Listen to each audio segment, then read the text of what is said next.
First two steps of a good collection call are to identify the guarantor, identify yourself as well as your employer. Now let's take a look at an example from our Objection and Excuses series.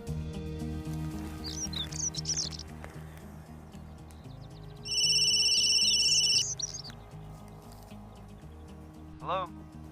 Hi, Ron. Yep, who's this? Hi, Mr. Sampson. This is Sharon from Main Street Medical Specialists. How are you doing today? When identifying the patient, notice that the representative addressed the patient by their first name. Starting your dialogue off with a personal greeting allows the patient to believe that the caller has a personal connection with them.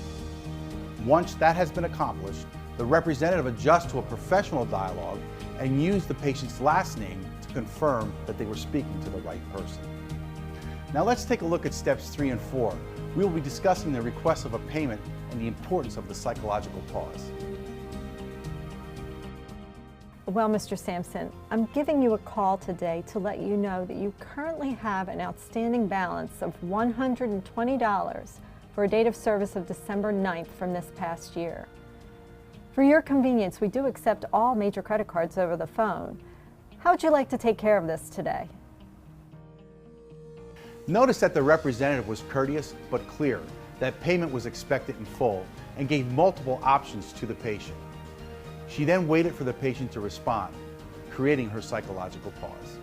The more the patient speaks, the better they'll feel about the relationship, which will help you diagnose the problem. And we'll speak about that in our next step. How would you like to take care of this today? Well, I don't handle the bills, my wife does, and she would know more about this than I would. Okay, Mr. Sampson, I can certainly do that. However, we have sent several statements with no response. If your wife is available, I can speak with her now, or she can call us at our toll-free number at her earliest convenience. She's at work right now. She should be home shortly. I'm just not sure exactly what time. I could have her give you a call back tonight. Please do, Mr. Sampson.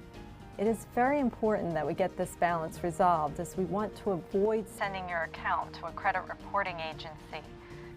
We're open till 6 p.m., but if your wife is not able to call tonight, she can pay over the internet through our online payment platform.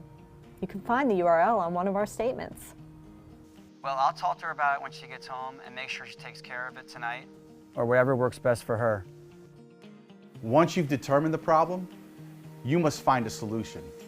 It is your job to communicate to your patient what you can do as a practice, as a staff member, and what your policies will allow. Thank you, Mr. Sampson. I'll expect your wife's call tonight to take care of this balance. Thanks for the heads up on this. Of course. Have a great day. After you have made that arrangement, you want to confirm the arrangement with the patient and let them know that you'll be expecting them to follow through with the arrangement to satisfy that account. This concludes our breakdown and analysis of the Objections and Excuses video utilizing the 8 steps to a good collection call. And remember these steps the next time you're on the phone with one of your patients.